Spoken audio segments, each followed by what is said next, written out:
Morning, Glory, America. Bonjour, hi, Canada. Hugh Hewitt live from the West Coast. The news, of course, the biggest news. I'll run down all the news. The biggest news, the thing that's on everybody's lips, the number one story of the day, and you can't deny it, is that the Cleveland Cavaliers beat the Milwaukee Bucks last night, the NBA champions. Mike Gallagher is weeping quietly somewhere. The other story is that Justice Breyer is going to retire. Now, the Cleveland Cavaliers beating the Milwaukee Bucks is unexpected. It's kind of heart-grabbing. They shouldn't be beating the NBA champions even at home. But that Justice Breyer is quitting, that's not news. I mean, it's just not news. What it is a campaign rally for Democrats, which is fine. I don't mind that Democrats want to have a campaign rally. Jim Messina was on Meet the Press yesterday with Chuck Todd and said this, and I had to laugh. Cut 10. Well, there's your reset. I mean, the timing here, if you're Ron Klain and President Biden and you're like, what do we do with Build Back Better? Voting rights is stalled. Russia, Ukraine. This has to feel like a political elixir right now. Boy, it does, for the White House and for Joe Manchin and Kyrsten Sinema. There's no better issue that unites the Democratic Party than judicial picks, and especially Supreme Court picks. And so, for the next month, you're going to be asking the White House about who they're thinking about the Supreme Court. You're not going to be talking about timing on Build Back Better. You're not going to be talking about poll ratings. We are going to be in this national thrall about who's going to be the next Supreme Court pick. And it just comes at a perfect time on that side. On the other side, this pick is going to be I can't even keep a straight face. That's the funniest thing I've heard in a long time. Judge Ketanji Brown Jackson on the D.C. Circuit is going to be the nominee. She is going to be as reliably liberal. And by the way, Justice Breyer is a very left-wing judge. He's been in this studio. He has been a very dignified liberal for 30 years, or almost 30 years. And he's going to be replaced by a very dignified liberal who reliably vote for abortion rights. But the deal is, and against gun rights, and against religious liberty, and for the expansion of the administrative state, and for deference to the administrative agencies. But the takeaway here is the court is a 6-3 court, thanks to leader Mitch McConnell and President Trump. That's the top line. Because of what Mitch McConnell did in 2016, and all praise to Mitch, holding open the vacancy created by the untimely death of Justice Scalia so that the American people could have a referendum on that, and they chose President Trump over candidate Clinton in order that he would nominate. That's probably the decisive issue. And there also followed Judge Kavanaugh, became Justice Kavanaugh. Judge Coney Barrett became Justice Coney Barrett. It is a 6-3 conservative originalist court.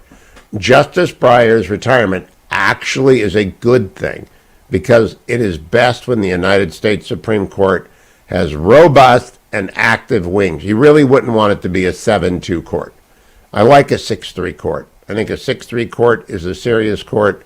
There are some gradations of differences between, everyone thinks the Chief Justice is some kind of a moderate. He's not. Read Citizens United. Read his decisions on property rights. Just remember everything that he's done.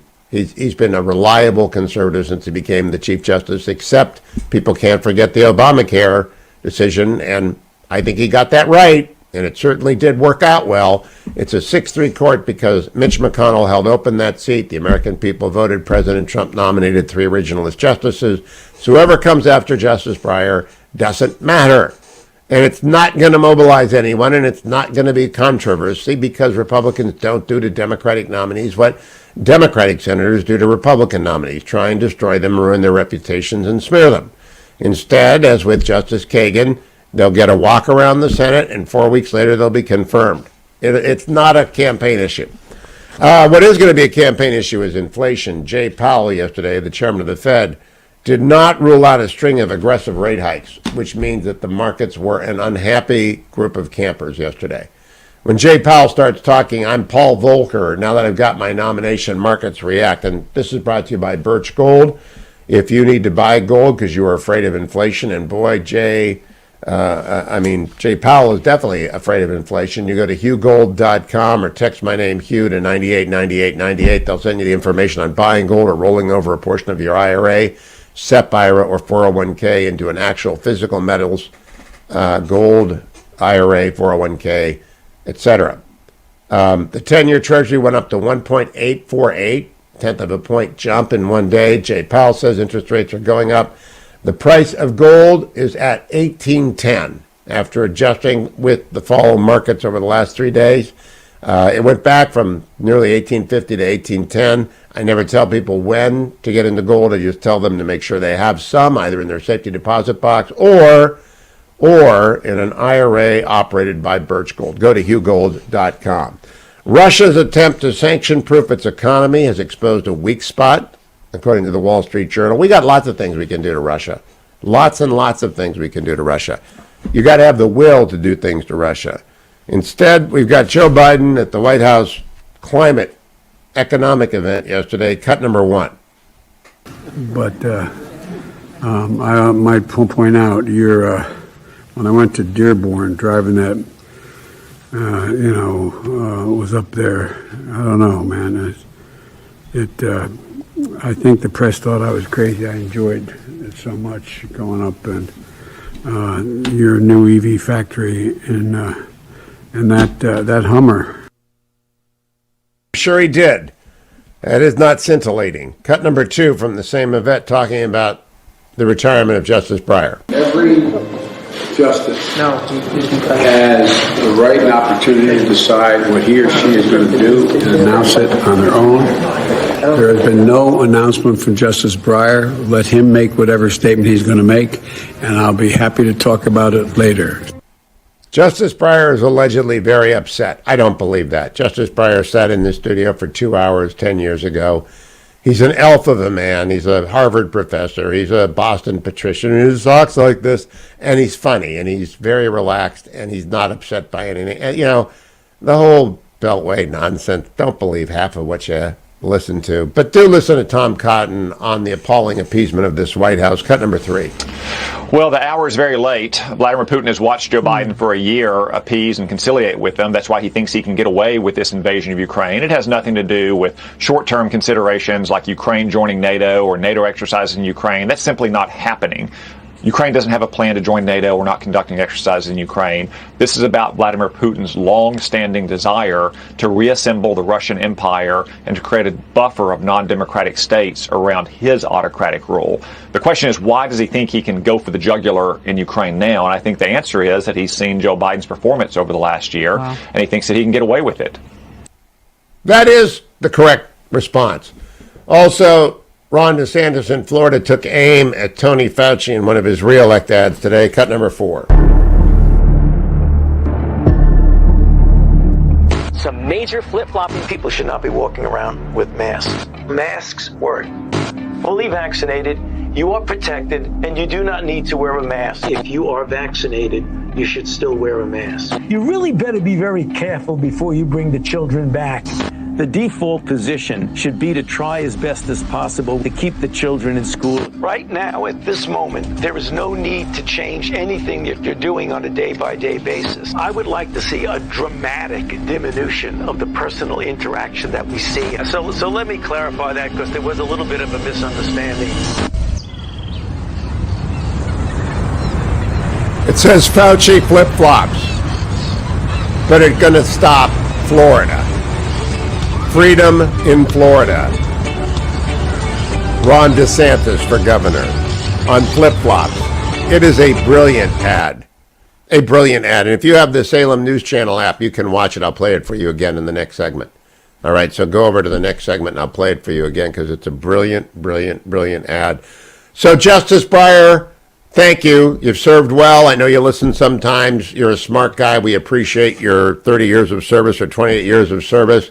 To Republicans out there, don't blow a gasket. Doesn't matter. It's a 6-3 court. It remains a 6-3 court. And that, my friends, means the Constitution is in the saddle. Stay tuned. Welcome back, America. Joined from Israel by Dr. Michael Oren, former Israeli ambassador to the United States, former deputy minister. Good morning, Michael. How are you? Good to be with you. I want to tell you a quick story. In June of 1985, Mother Teresa came to the White House, and I was a young lawyer there. And I went into the Rose Garden for the Medal of Freedom ceremony, at the end of which the president asked her, do you want to say anything? And she did, and he pulled the microphone way over, and she said, Mr. President, I need more money. And from that moment, I have never hesitated to speak at a fundraiser. I've done like thousands of fundraisers because if Mother Teresa can ask President Reagan, I'm sure he wrote her a check. So that brings me to the Jewish Agency, since we talked last week. I tell people when I do a fundraiser, never let money leave the room. Let me make the ask before money leaves the room, before it gets too late. Do not let a donor leave the room. And it seems to me that the Jewish Agency is letting money leave the room. I'm looking at Pfizer CEO Albert Bourla, who's a Holocaust survivor's son of Holocaust survivors. Pfizer's having a good year. This Jewish Agency, doesn't it raise money? It does indeed. What are they thinking? Don't ask about the Jewish Agency at this point. Oh, boy. For your listeners who don't know, this is the largest Jewish philanthropic group in the world. It has a budget operating budget of about $350 million a year. It's got an endowment of $1.5 billion. 60% of that money comes from the Israeli government. 40% comes from Jewish communities around the world. And it sponsors dozens and dozens of programs. It also helps people who move to Israel make aliyah and absorption. It even has social programs for Arabs, for ultra-Orthodox Jews. It's an amazing organization, but it's bogged down in politics, and sometimes it doesn't do itself a great service. And money is leaving the room. Every time somebody dies who hasn't been approached by a Jewish agency president, every time Silicon Valley makes one of those crazy pledges, buy the rainforest as opposed to support the Jewish agency, at least giving the Jewish agency some attention, I just think to myself, money is leaving the room. And I don't know if you're the guy to run it or not. That's not my business. I know that leaving the head of a fundraising organization vacant is just dumb. Yeah.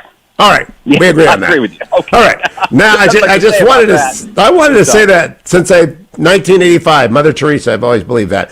Turkey says Herzog to visit next month could open a new chapter in relations. Turkey de facto left NATO, in my view, 10 years ago. I went, after I saw you in Israel a few years ago, I went with John Bolton over to Turkey. It's a dictatorship. But is there an upside here? Is this a good news? It's not bad news. Going back to the Obama years, when President Obama had a very, very close relationship with Mr. Erdogan. At one point, they were speaking every week. The famous picture of Obama speaking to Erdogan with a baseball bat, if you remember that one. Yep. Made the headlines. And we would go to the White House and say, listen, you don't know who you're dealing with. You're actually dealing with a brutal dictator. That there are more journalists in prison in Turkey than there are in China.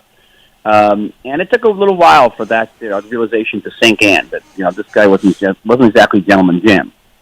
And then in the years since then, Erdogan has come out repeatedly with anti-Semitic statements. He has sponsored Hamas, the Muslim Brotherhood. Our allies in the Gulf view him with great trepidation, and I think legitimately so. And of course, there was that terrible incident in 2010, the Gaza flotilla, the Mavi Marmara incident. In which supposed peace activists, they weren't peace activists, they were Islamicist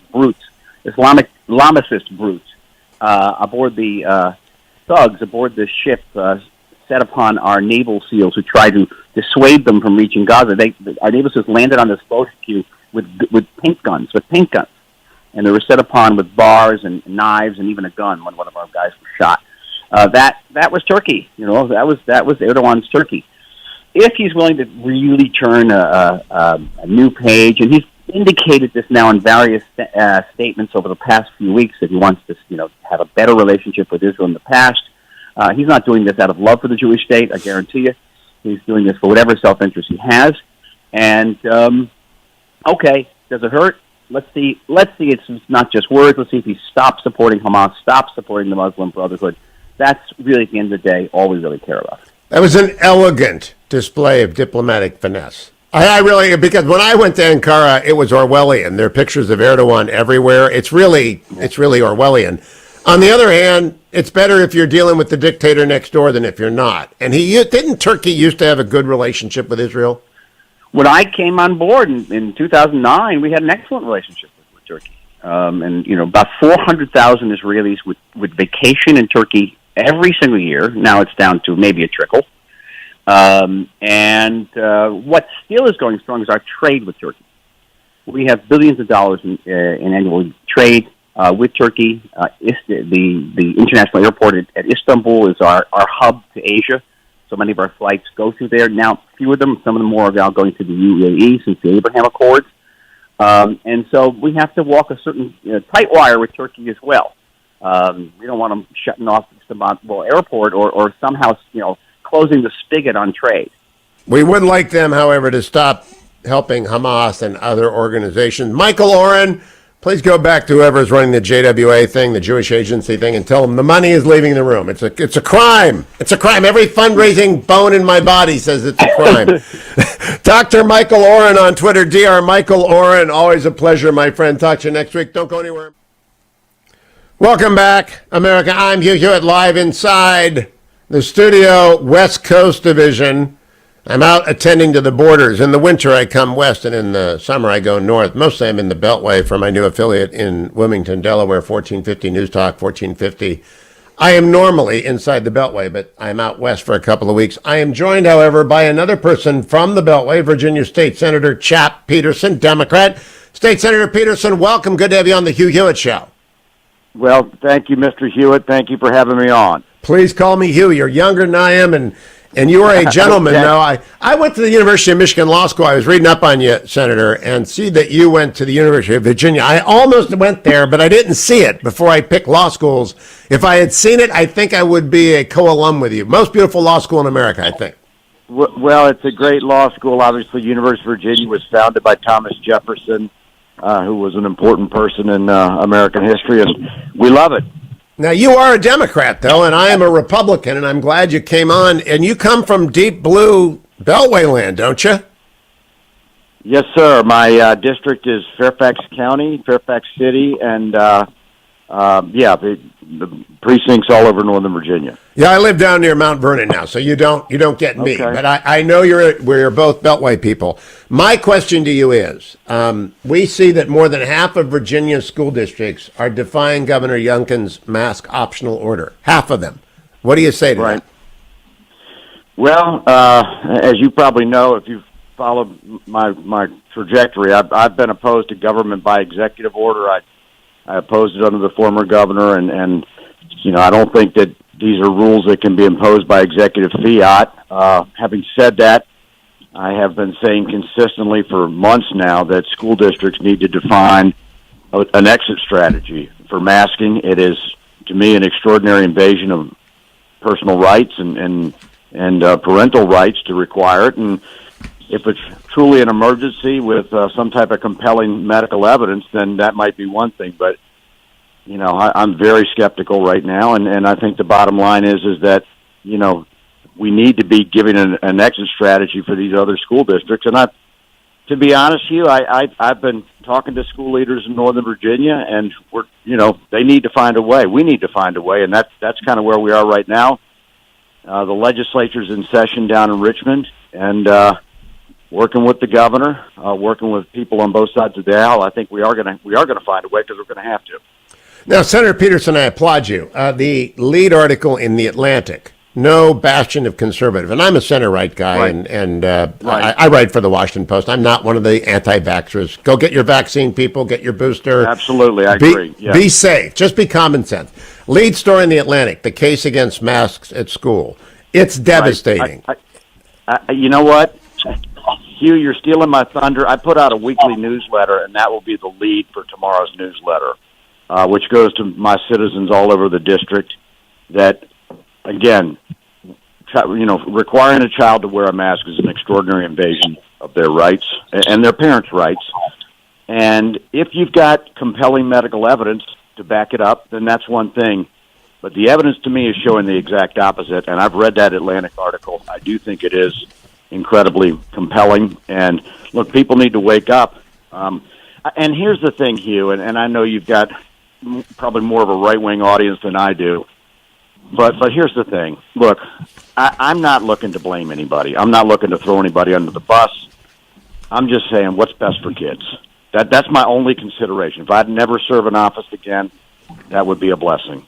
But it's what's best for kids, and to me, the current policy is not best for kids. Now, Senator, I've got 3 grandchildren in Virginia, not inside the Beltway, and their apolitical mother cannot believe the school district's erratic behavior, their wild quarantine rules, and their indifference to parental concerns. I am wondering if that is your constituents, at least some of them, reaction to what has been going on at school district level. Well, I've got people all over the map. I've got people that were unhappy with me that I came out publicly and basically said, you know, we need to find an exit strategy and we need to find it in the next few weeks. And a lot of people were unhappy with me and wanted to censure me, and obviously that's not going to stop me. I've had other people reached out and said, you know, thank God somebody finally spoke up. I mean, a year ago I was the one that spoke up and said we need to reopen the schools, and that was the minority opinion. And everybody was saying, oh, my God, if we reopen schools, it's going to be Armageddon. And, of course, we reopened schools, and it was fine. And so it's a lot of the same backlash, a lot of the same pushback. And, again, I'm not here to throw anybody under the bus. I'm not here to blame anybody. But at the end of the day, it's what's in the best interest of children. That's the only thing that matters. And to me, increasingly, it is impossible to make the case that forcing a child to wear a mask when they're completely healthy and even vaccinated is in their best interest. At the end of the Atlantic article we are discussing is this couple of sentences. Imposing on millions of children an intervention that provides little discernible benefit on the grounds that we have not yet gathered solid evidence of its negative effects violates the most basic tenet of medicine. First, do no harm. The foundation of medical and public health intervention should be that they work, not that we have insufficient evidence to say whether they are harmful. Continued mandatory masking of children in schools, especially now that most school children are eligible for vaccination, fails this test. That is an argument for what is known as the England-Texas model. And I tend to believe, Senator Peterson, that people are reflexively taking positions as opposed to understanding what is the reality of masking children in schools. Well, Hugh, I couldn't agree more. And look, I'm a Democrat. I've been a Democrat since I broke into public life back in the late 90s. And, you know, I've been there for the good years and the bad years. And again, I have a lot of friends that are Republicans. We're going to agree and disagree on some issues, whether it's, you know, voting rights or criminal justice issues. And we can have those clashes. But to me, when it comes to kids, it's different. To me, when it comes to kids, it's what's in their best interest. And you cannot use a child as a political prop. You know, their lives are too important. And, you know, people are sending out their kids and saying, you know, if you don't wear a mask, your grandmother's gonna perish or something like that. And it's not. It's not right to be using children this way. It's really not. And again, I'm not looking for any political credit. I'm not looking to blame anybody. I think there's a lot of people with good faith that are, you know, opposed to me on this issue. But the science is not backing up their position. It's just not. And I think you will be this invasion of rights. I think you'll be an example to Democrats who may have been a little bit intimidated by the enthusiasm of the masking side, just like the center-right Republicans have to stand up against anti-vaxxer extremism. Right. And that's actually a very good corollary.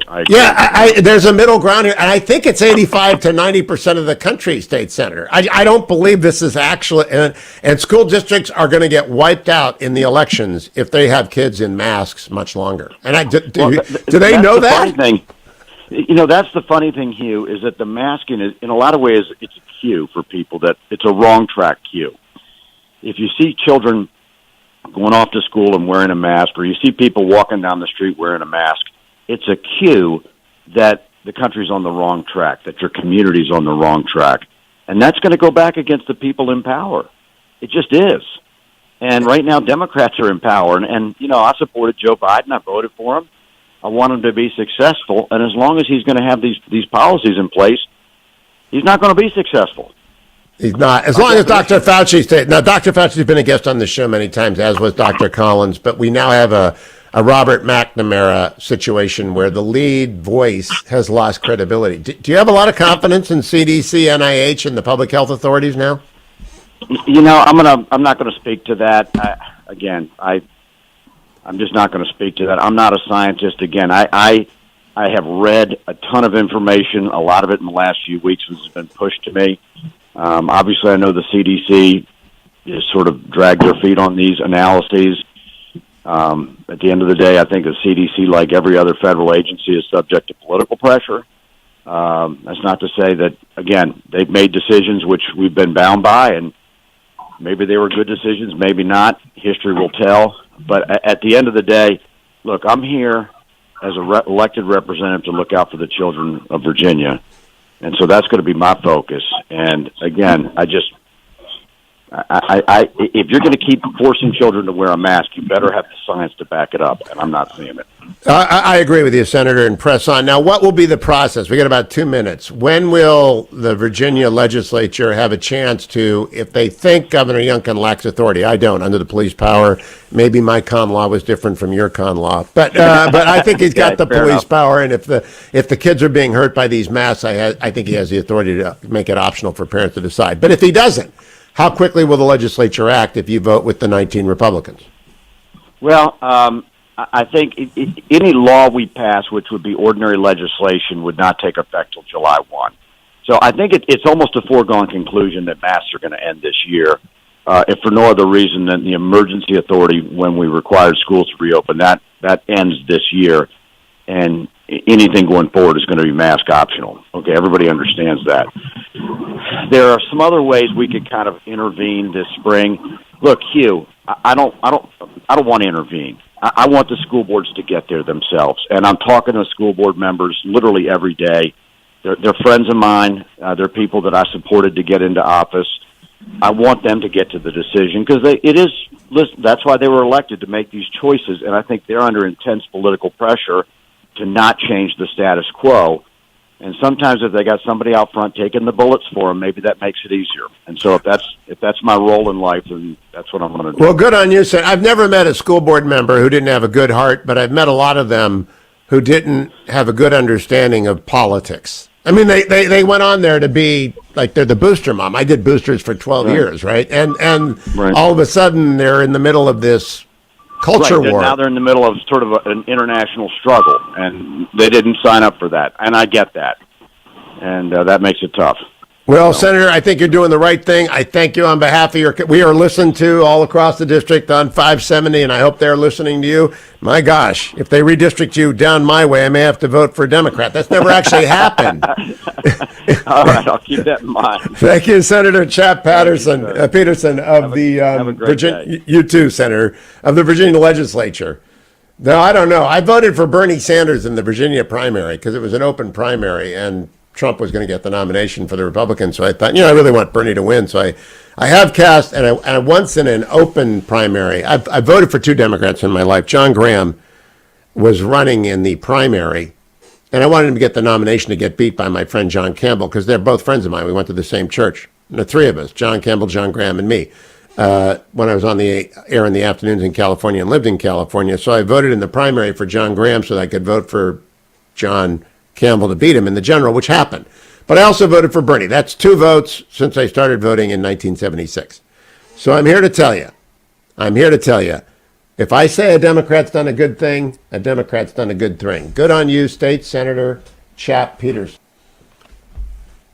Welcome back, America. I'm Hugh Hewitt on the West Coast. Jim Talent is inside the Beltway, the former senator from Missouri, a member of the Bipartisan Policy Center, defense, knowledgeable in everything. Senator Talent, right now the only thing that matters to me about what the Biden administration does is what did they send to the Ukrainians? Are they sending enough, in your opinion, from what you can see online and from your sources? I've never seen any reason not to assist the Ukrainians in any way we can, because the purpose, our objective there, our strategy has to be to defend NATO. And the more Putin is caught up in Ukraine, the less of a threat he is to NATO.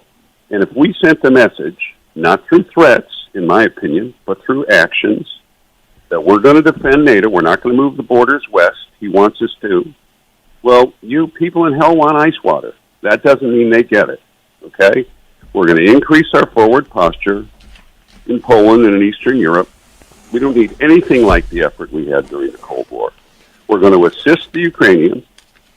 Every time there's a major cyber incursion on a NATO ally, we're going to hit the Russians back. We're not going to talk about it. We're just going to do it. and we're going to expose their narrative ruthlessly with the kinds of things you're talking about, exposing the assets or taking them of the oligarchs, and then say to him, and I would back channel most of this, I would say, look, if you don't like any of that, what are you going to give us to stop it? Now, that is opposite, Senator Talent, of what happened yesterday. The U.S. and NATO sent written responses to Russia on its demands because Russia demanded written responses. Yeah. That is appeasement. We've been appeasing them from the beginning. Not only have we not been doing, I don't think anybody's had the kind of purpose and capability. You know, policy is the result of intention and power. And we need to have a very clear strategy, and we need to back it up with the power. But we've been doing exactly the wrong things for the last year. We just tell them, now, look, NATO is NATO. We're going to defend it. We know you don't like it. Too bad. But the Russians have obviously peeled away Germany. Germany has made a de facto exit, according to some senators on this show this week, from NATO with their policy vis-a-vis aid from Lithuania to Ukraine, preventing overflights and preventing resale of mortars. All I care about are the missiles that the United States, especially Harpoon missiles for land to sea, land to shore, shore to sea missiles. We need ground to air missiles, and they need anti-tank missiles. Are they getting them, Senator? Well, my understanding is that we have been giving them, like the javelins, the anti-tank.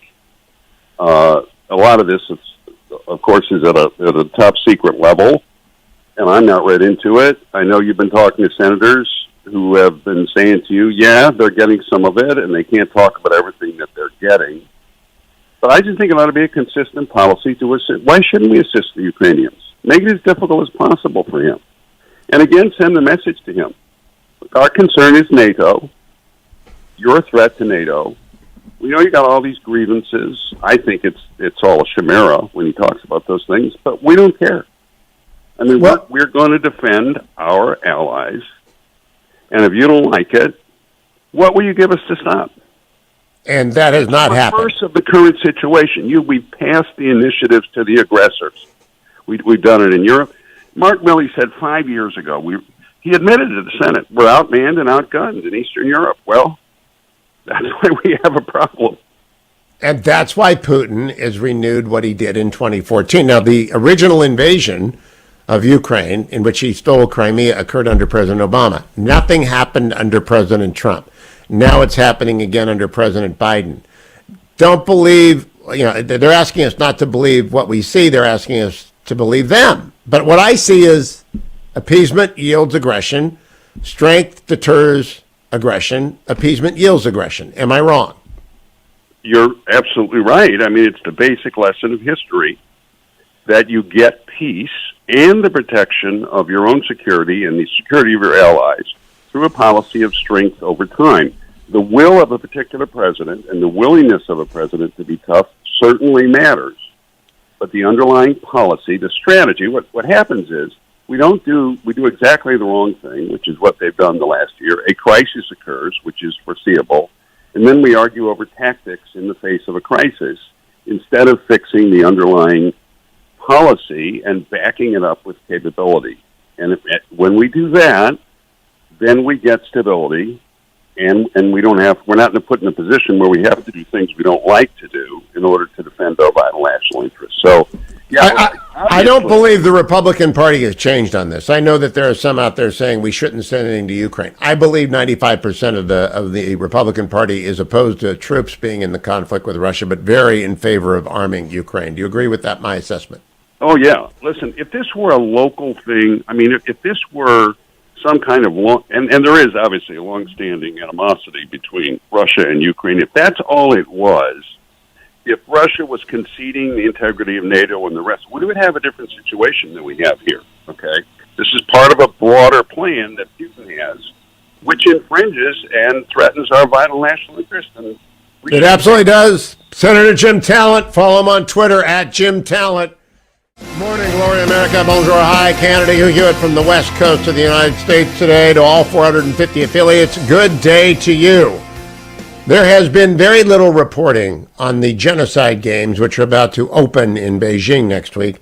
Very little reporting on who's paying for them and who is sponsoring for them. The best of it has come from the Washington Free Beacon, and a lot of it from my next guest. Matthew Foldi is a reporter at the Washington Free Beacon. His most recent story is about a Chinese company that surveils the Uyghurs that has a major role in sponsoring the Olympics, but he's also written about Chinese government propaganda about the Olympics deployed throughout the United States, about Commerce Secretary Raimondo's husband's connection with a tech firm funded by the Chinese government. The FBI's warning to California genetics companies are out there collecting your data, probably for use, and, by the way, much else. Matthew, welcome to the Hugh Hewitt Show. Great to have you. Well, thanks so much for having me on today. It's an incredibly important topic, and we see in America it's not safe for school children to go to in-person learning, but we are sending the best athletes in the world to China, which our reporting at the Free Beacon shows is basically a real-life, modern-day Black Mirror, using technology in ways that we in America would never conceive of to suppress dissidents, to create voice databases so that they can track dissidents. They're criminalizing criticism of China from athletes from around the world.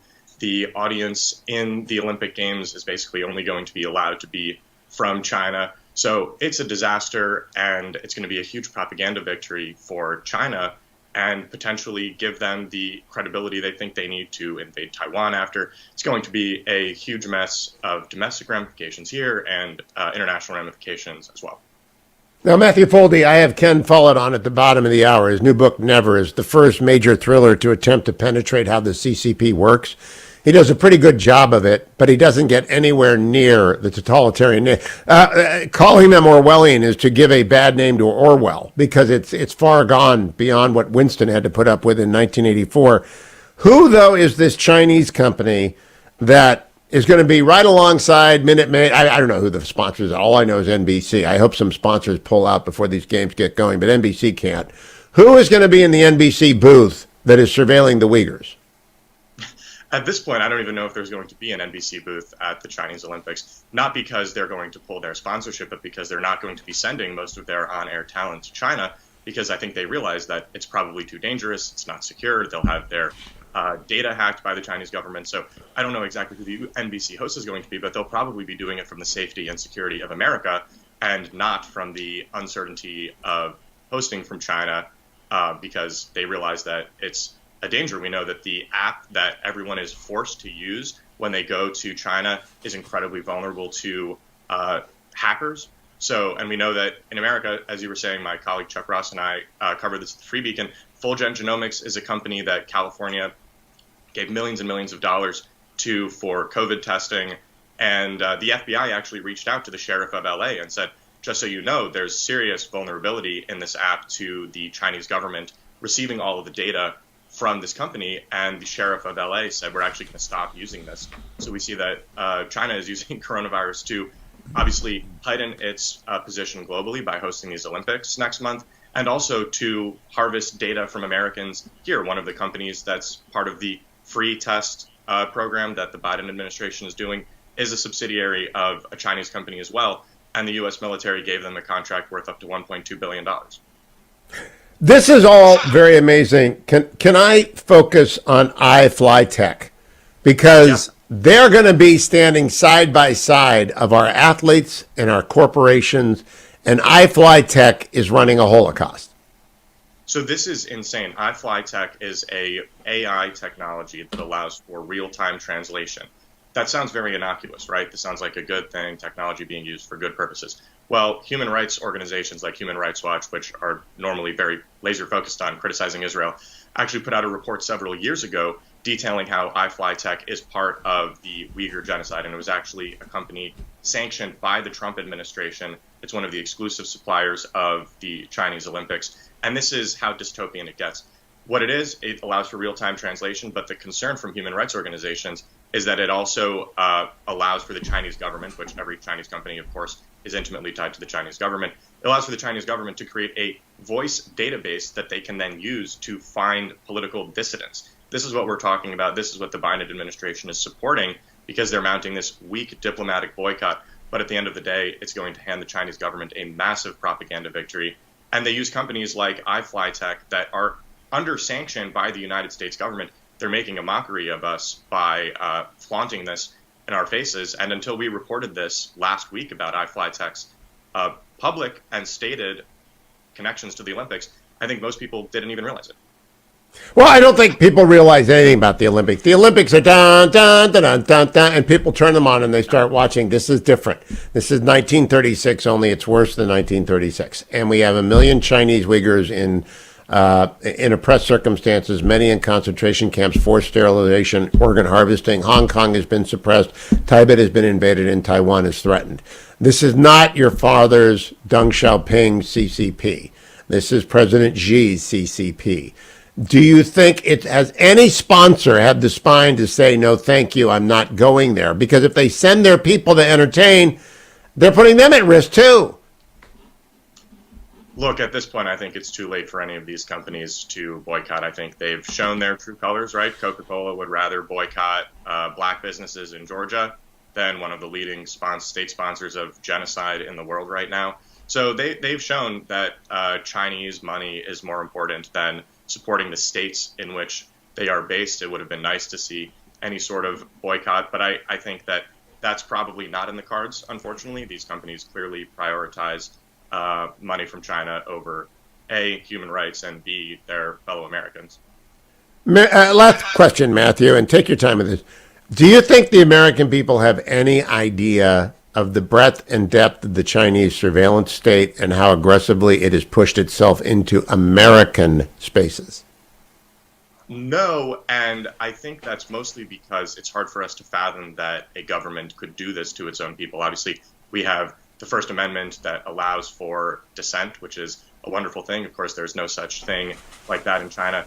And much of the media is basically abetting the Chinese Communist Party in either its failure to cover what happens in China, or China simply makes it impossible, right? I mean, we saw with Wuhan, it's impossible to actually get real information out. And then once we do know what happens, we are sort of gaslit into believing that, oh, there's nothing to see here. So while most people in America probably don't know the extent of the Chinese surveillance state, I think most people in China probably don't realize the extent of the Chinese surveillance state. They just know that they live in it. But I don't fault us for not realizing it, but I think it is incumbent on us as journalists to cover this properly so that we can, when we are confronted with evil of this magnitude, Americans are able to realize that this is our greatest threat on a global stage, and it's going to use these Olympics coming up as a massive propaganda victory, and we should not lose sight of the country that we are actively supporting, and we should not lose sight of what also may come of this Olympics, again, whether it's China invading Taiwan, whether it's them just simply scoring a massive propaganda victory. China has taken over the continent of Africa before our very eyes, and the Biden administration currently is doing absolutely nothing about that, as far as I can tell. Our supply chains are heavily dependent on China. The U.S. government is contracting with Chinese companies that harvest data of Americans. So I don't think that the American people understand the threat, but I'm sure that the Biden administration currently does not understand the threat, and I think that's probably even more concerning. Okay, a bonus question, Matthew Foldi, and follow Matthew on Twitter at Matthew Foldi and the Free Beacon. Do you believe that, or do you have sources in the FBI that understand the nature and extent of the Chinese espionage effort in the United States? Because I do not believe the average American understands that is bigger than the Soviet East European Cuban effort of the 80s, which was brought to the screen in the Americans. I just don't think people have any idea what CCP espionage means in the United States. Well, look, the FBI has problems of its own here. It took them, 8 hours to acknowledge a jihadist holding Jews hostage in Texas was in fact true. Good point. So, I hope that the FBI can focus on the actual threats, whether it's, foreign Islamic extremists coming to hijack synagogues or also China abroad.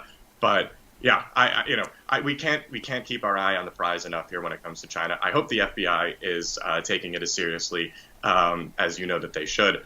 But the FBI also has a very bad record of keeping Americans safe. So hopefully they're listening to your show right now and are realizing they should probably prioritize China over some of the other, investigating parents at school board meetings as domestic. Yeah, that's Merrick Garland. I think the pros at the Intel Division, counterintelligence, know. I hope the CIA knows it's all about China, and it's going to stay about China. And Matthew Foldi and the Washington Free Beacon are all over that. Thank you, Matthew.